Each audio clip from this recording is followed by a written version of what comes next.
नमस्ते सभी को, जय हिंद। दोस्तों, आज हम हरियाणा के बजट की बात करेंगे और इसके बाद मैं एक वीडियो बनाऊंगा, वो रहेगी आपका इकोनॉमिक सर्वे के ऊपर। सर्वे और बजट दो ऐसे टॉपिक हैं जहां पे हर एक डिपार्टमेंट का जो ऑथेंटिक डेटा होता है वो अवेलेबल होता है और वहीं से एग्जामिनर क्वेश्चन पूछता है। अब चूंकि हरियाणा में ग्रुप सी का एग्ज़ाम हुआ था, सीईटी का, ठीक है, इसके अंदर बजट और सर्वे से काफ़ी क्वेश्चन देखने को मिल रहे हैं। हर एक क्वेश्चन पेपर में आपको 4 से 5 क्वेश्चन देखने को मिलेंगे और टोटल आपको लगभग 30 क्वेश्चन आपको सीईटी जो सी ग्रुप के लिए हुआ उसमें आएंगे और आने वाले डी ग्रुप के एग्ज़ाम के अंदर भी यहाँ से क्वेश्चन देखना लाजमी है कि इसके अंदर हर एक डिपार्टमेंट का बारीकी से डाटा अवेलेबल होता है कि कोई कितने गांव हैं, कितने सब डिवीज़न है, कितने आपके बिजली बिल के उपभोक्ता होते हैं, ये सारे के सारा जो सर्वे में लिखा होता है। ठीक है, तो ये यहाँ से एग्जामिनर को आसानी हो जाती है क्वेश्चन पुट करने में। तो आप भी अगर यहाँ से सीधा चार्ट से डाटा उठा के थोड़ा थोड़ा याद कर लोगे तो इम्पोर्टेंट हो जाएगा। बहरहाल हम बजट के बारे में बात करूं तो मैं ये वीडियो सी और डी ग्रुप वालों के लिए तो है ही है, साथ में ए और बी ग्रुप वाले इस वीडियो को पूरा देखें, उनके लिए भी बहुत ज़्यादा इम्पोर्टेंट हो जाती है। सबसे पहले बजट जो होता है वो वित्त मंत्रालय के द्वारा पेश किया जाता है और हरियाणा में वित्त मंत्रालय जो था अभी माननीय मुख्यमंत्री मनोहर लाल के पास है, तो उन्होंने 8 मार्च को ये बजट पेश किया था। इसको समझने के लिए आपको मैं सबसे पहले एक चार्ट पे लेके चलता हूँ। ये जो चार्ट है आपका, इसको देखिएगा आप, ये पूरा का पूरा आपको समझाने में बहुत हेल्प करेगा। अब देख लिया, ये सारे क्या है आपका रिसिप्ट और एक्सपेंडिचर, जितना भी गवर्नमेंट ऑफ हरियाणा करेगी वो सारे का उसका मोटा मोटा लेखा जोखा यहाँ पे आपको देखने को मिल रहा होगा। अब इसको शुरू करने से पहले मैं 2-4 बातें आपको क्लियर कर देता हूँ। सबसे पहले तो जो हरियाणा का 2022 का बजट है वो एस्टीमेट है 1,77,000 करोड़ रुपए। ठीक है, 1000 करोड़ रुपए। ओके, ये हरियाणा का है।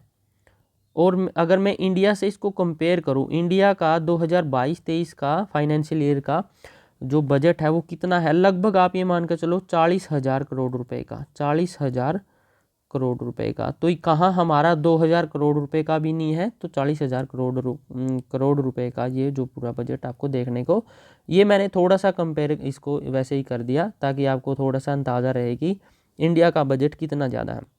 अब दोस्तों, आप बजट और जीडीपी में कंफ्यूज मत होना। ये बजट होता है एक साल का उस गवर्नमेंट का खर्चा और आमदनी का लेखा जोखा। ठीक है, और जो जीडीपी होती है वो हर एक बंदे का जो भी प्रोडक्शन हुआ है किसी भी देश के अंदर, लास्ट प्रोडक्ट के फाइनल प्राइस को जोड़ के जीडीपी निकाली जाती है। ये नंबर बहुत बड़े होते हैं, जैसे 273 लाख करोड़ रुपए की जीडीपी इंडिया की है।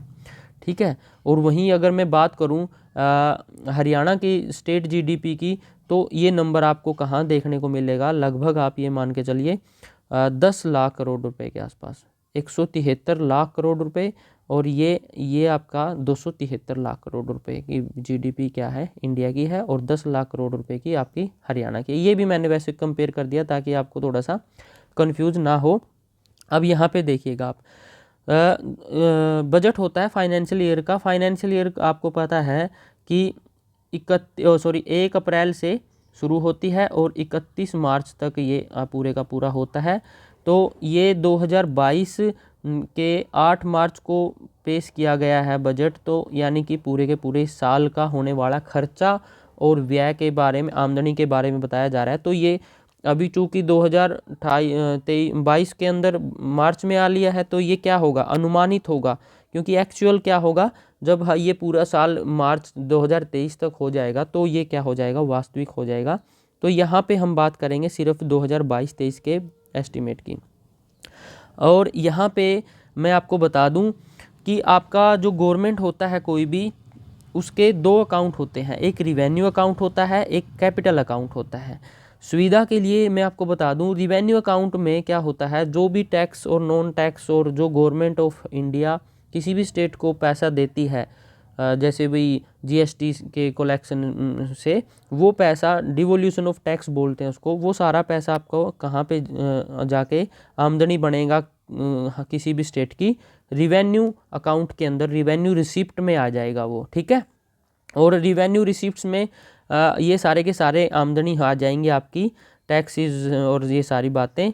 और आपका कैपिटल रिसिप्ट्स में आ जाएगी आपकी लोन जो होते हैं उनकी जो रिकवरी होती है, या फिर आपका कैपिटल रिसिप्ट होती है, वो सारी की सारी आ जाएंगी।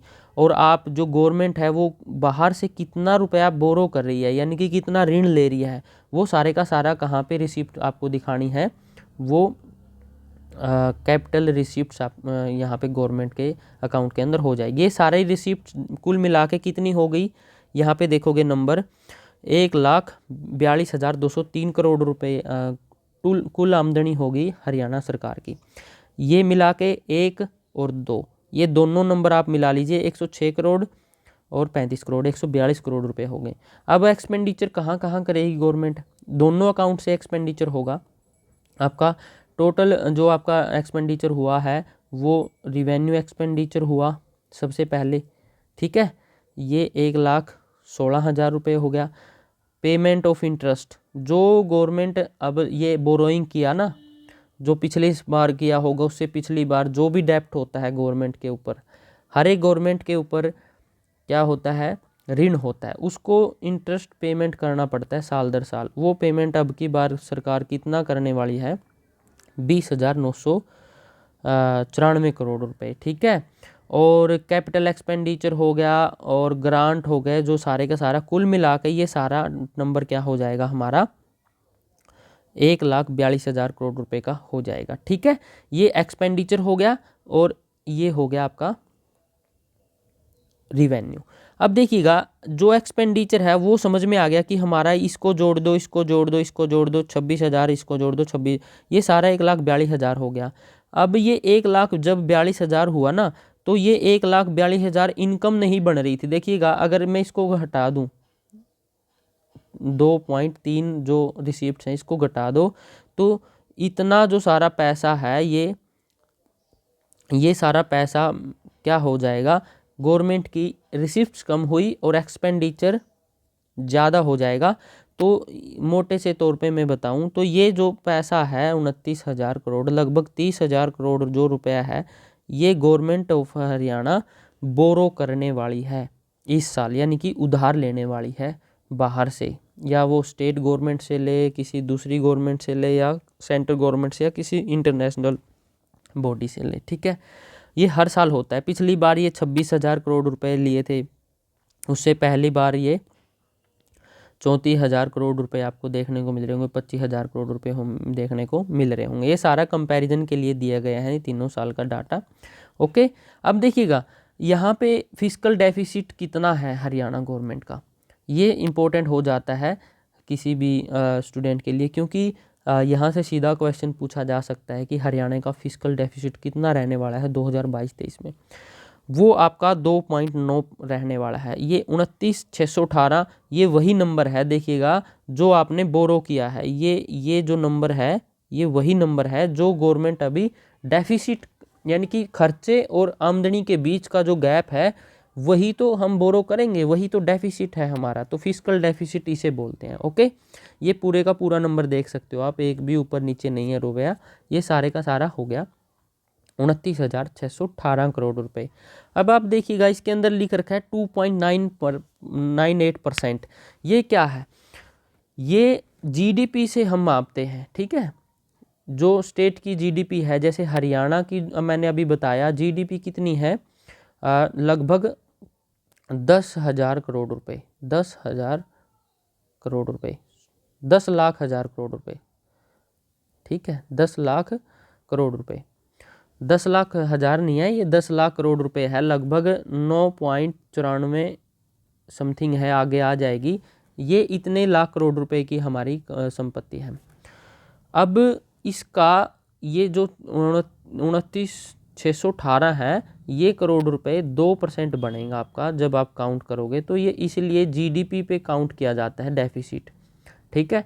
जीडीपी रेशो होता है ये, यहाँ पे आपको देखने को मिल रहा होगा ये जीडीपी का परसेंटेज मापा जाता है। तो हरियाणा में ये पहले 2.9% था, 3.83 था, 2.93 था। ये आपका 2021, 20 और 22 का है। ठीक है, ये एस्टिमेटेड हमारा इतना डेफिसिट रहने वाला है। ये 4 तरह के डेफिसिट्स होते हैं, आपको चारों देखने की जरूरत नहीं है। रिवेन्यू डेफिसिट होता है, रिवेन्यू अकाउंट के अंदर रिसिप्ट्स और एक्सपेंडिचर का गैप, और इफेक्टिव रिवेन्यू डेफिसिट, उसमें से आप रिवेन्यू डेफिसिट में से एक चीज़ घटा दो बस। क्या चीज़ घटाओगे आप? जो आपने कैपिटल एसेट बनाने के लिए ग्रांट दिए हैं, जो कि एक कोई खर्चा नहीं होता, ये किसी भी गवर्नमेंट का उसकी कैपिटल बढ़ाने के लिए खर्चा होता है, तो ये भी आपका उसमें काउंट नहीं किया जाता, इफेक्टिव रिवेन्यू डेफिसिट हो जाता है। प्राइमरी डेफिसिट आपका होता है वो जो पूरा 7 है वो हो गया। ये 7 कौन सा हो गया? ये हो गया फिस्कल डेफिसिट में से आप सिर्फ क्या घटा दीजिए? इंटरेस्ट पेमेंट जो आपने दी है, पिछले जो पैसा लिया था उसकी इंटरेस्ट पेमेंट जो आपने दी है, वो इस साल के रुपए में से कोई लेना देना नहीं होता, तो इस करके वो प्राइमरी डेफिसिट बोला जाता है, वो 0.87 हो गया। ठीक है, तो ये हो गया आपका पूरे का पूरा आपका रिवेन्यू और एक्सपेंडिचर को मैनेज करने के लिए फिस्कल डेफिसिट का जो टारगेट हो गया। अब देखिएगा यहाँ पे मैंने कहा था कि 1,77,000 करोड़ रुपए का हमारा क्या है, टोटल बजट है, और मैंने ऊपर कितना बताया है इसके अंदर 1,42,000 करोड़ रुपए का। तो ये जो गैप है ना, वो गैप इस तरीके से आ जाता है। यहाँ पे आपको पब्लिक डेब्ट दिख रहा होगा, ठीक है, पब्लिक डेप्ट, ये पब्लिक से भी डेप्ट लिया जाता है। किस रूप में भाई? स्टेट डेवलपमेंट लोन के रूप में, स्टेट प्लान लोन्स के रूप में, फूड प्रोक्योरमेंट लोन्स के रूप में, loan from finance instant and way and means advance. ये इस तरीके से आपसे क्या लिया जाता है? पब्लिक डेप्ट लिया जाता है। अब देखो डेप्ट के अंदर आपका क्या आ गया? ये 29,000 करोड़ रुपए तो है ही है, जो फिस्कल डेफिसिट के लिए हमने क्या किया था? बोरो किया है। ये वाला जो ये इसके साथ साथ 29 प्लस 50 होने में कितना रह गया? लगभग 21 करोड़ रुपए, और इसके अंदर हमने इनके नाम से क्या कर दिए? लोन ले लिए, तो ये 55 करोड़ हो गया। ठीक है, तो ये जब पूरे का पूरा मिला के देखोगे आप तो ये आपका 1,77,255 करोड़ रुपए का आपका टोटल एक्सपेंडिचर, टोटल रिवेन्यू आपको देखने को मिल रहा होगा गवर्नमेंट का। ये क्या है? आपका रिसिप्ट्स है, और ये एक्सपेंडिचर है हरियाणा सरकार के 2022-23 का।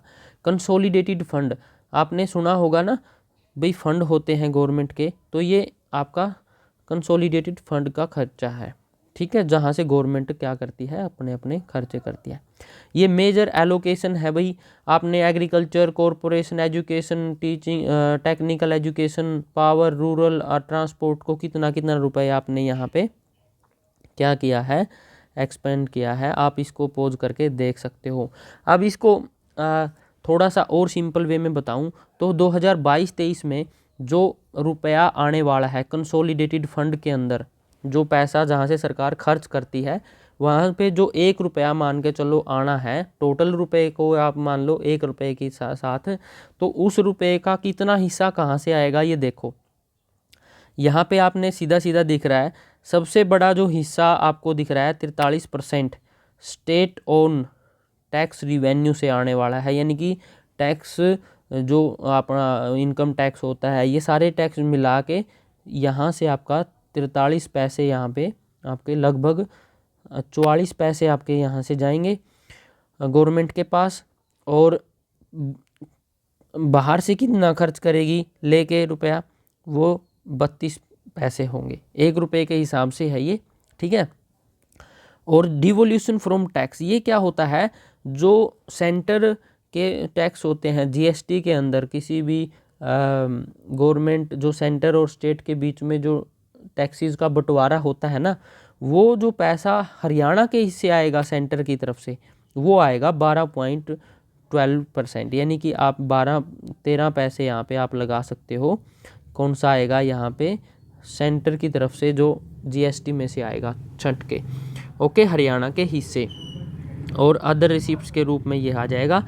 और यहाँ पे आप देख सकते हो कि बोरोइंग्स में कहाँ कहाँ से, नाबार्ड से, गोल्ड और ये फूड प्रोक्योरमेंट के लिए आप पैसा कहाँ से क्या ले रहे हो, ठीक है। जीएसटी में वैट हो गया, एक्साइज हो गया, टैक्सीज ऑन व्हीकल हो गया, ये सारे स्टेट ओन टैक्स हो गए। नॉन टैक्स रिवेन्यू होगी transport, urban development, mines, interest, education, ये सारी बातें आपको यहाँ पे देखने को मिल गई होगी। अब कंसोलिडेटेड फंड के अंदर आपको रुपया जाएगा कहाँ। अब देखो खर्चा कहाँ होगा हमारा 1 रुपया। 1 रुपये का सबसे बड़ा भाग आपको दिख रहा होगा, ये आपका रीपेमेंट ऑफ डेप्ट।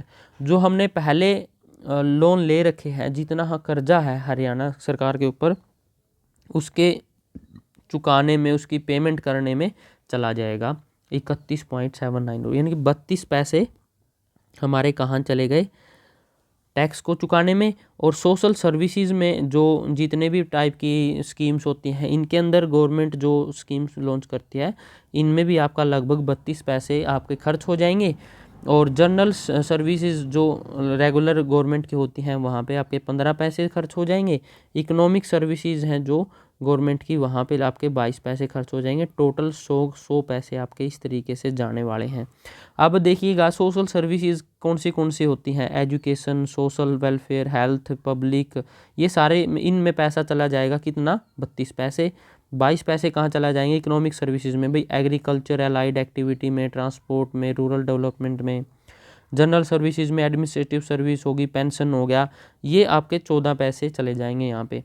और पेमेंट प्रिंसिपल देना है और इंटरेस्ट। देखो 31 पैसे में से 19 पैसे तो हम उसका प्रिंसिपल लौटा देंगे, और 12 पैसे हम जो उसका इंटरेस्ट बन रहा है, जो हमने कर्जा ले रखा है हरियाणा सरकार ने, उसको चुकाने में चला जाएगा। तो इस तरीके से ये पूरे पैसे का लेखा जोखा आपको देखने को मिल गया होगा। अब देखिएगा यहाँ पे जो जीडीपी है, मैंने बताया कि 9,94,000 करोड़, यानी कि 10 लाख करोड़ रुपए के करीब मैंने आपको बताया, वो 2022-23 की टोटल जीडीपी रहने वाली है आपके करंट प्राइस पे। और कांस्टेंट प्राइस पे ये नंबर थोड़ा आपको छोटा देखने को मिल रहा होगा। ट्रेंड आपको किस तरफ दिख रहा है भी, हरियाणा की जीडीपी अपवर्ड है। ओके, अब यहाँ पे हरियाणा का जो ग्रोथ है वो देखना कांस्टेंट प्राइसेस पे, और इंडिया के साथ इसने कंपेयर किया है, इंडिया की जीडीपी और हरियाणा की जीडीपी। हरियाणा की जीडीपी आपके ऊपर दिखेगी और इंडिया की जीडीपी से कंपेयर किया गया है 9.2%। ये ग्राफ आप चेक कर सकते हो। वीडियो लंबी हो जाएगी, इस करके मैं आपको थोड़ा सा ओवरव्यू देने की कोशिश कर रहा हूँ। और यहाँ पे आप देख सकते हो पर कैपिटा इनकम, ये आपको ज़रूरी देखना है कि हरियाणा में कांस्टेंट प्राइस पे आपका कितना हमारी इनकम होती है। 1,79,000 करोड़ 79,000 आपकी पर कैपिटा इनकम है। 2,74,000 हमारी करंट प्राइस पे इनकम है। ये यहाँ से क्वेश्चन आएगा भी बिल्कुल, हरियाणा की कितनी पर कैपिटा इनकम है। करंट प्राइस पे पूछ ले तो 2,74,000, और कांस्टेंट प्राइस पे पूछ ले तो 1,80,000। ठीक है, इस तरीके से हो गया। और यहाँ पे आपका डेफिसिट देख लो भाई, ये डेफिसिट आपका प्राइमरी डेफिसिट है, इसको छोड़ दो आप, ये सीधा आप फिस्कल डेफिसिट देखो, जो हम चर्चा कर चुके हैं। 2.98% आपका 2022-23 में फिस्कल डेफिसिट। अब देखिएगा यहाँ पे 2015-16, 16-17 में देखिएगा ये डेफिसिट लगभग 7% ऑफ जीडीपी होता था हरियाणा की, जो कि घट के क्या हो गया, फिर 4 हो गया, फिर 2 हो गया। यानी कि ये काम बड़ा अच्छा किया गवर्नमेंट ऑफ हरियाणा ने कि अपना जो जीडीपी रेशो है डेफिसिट का वो घटा लिया। और ये जो पूरे का पूरा मैकेनिज्म है, ये पूरे का पूरा लॉ जो बनाया गया है, financial regulate responsibility budget management act, जो 2013 में लागू किया था, इसको देखते हुए सभी गवर्नमेंट्स को अपने अपने जो डेफिसिट हैं वो कम करने की हिदायत दी जाती है। इसके अंदर कहा जाता है कि 3% ऑफ जीडीपी आपको आपका डेफिसिट रखना है। यानी कि आपकी अगर जीडीपी बढ़ रही है तो बहुत अच्छा है, आपका डेप्ट जो है वो घटता चला जाएगा। ओके, तो इसी तरीके से आपको इसका पूरा का पूरा जो है वो ओवरव्यू देखने को मिल गया होगा। ये सारी की सारी आपको पता है कि सैलरीज पेंशन में किस तरीके से जाएगी, ये सारी बातें आपको बताने की थी। आई होप आप सबको ये वीडियो जो है अच्छी लगी होगी। आपको जितनी भी मैंने बातें बताई हैं उनमें से आपको बहुत सारी बातों का पहले से भी पता होगा और कुछ बातें होंगी जो नई ऐड हुई होंगी। इन नंबर्स के साथ आपको अब हैबिचुअल हो गए होंगे कि जो नंबर है बताए जा रहे हैं आपसे वो कितने सटीक हैं, कितने अच्छे हैं। कुछ कंपैरिजन मैंने आपको बताने की कोशिश करी है। तो आई होप आप सबको ये वीडियो अच्छी लगी होगी। Thank you for listening. God bless you all.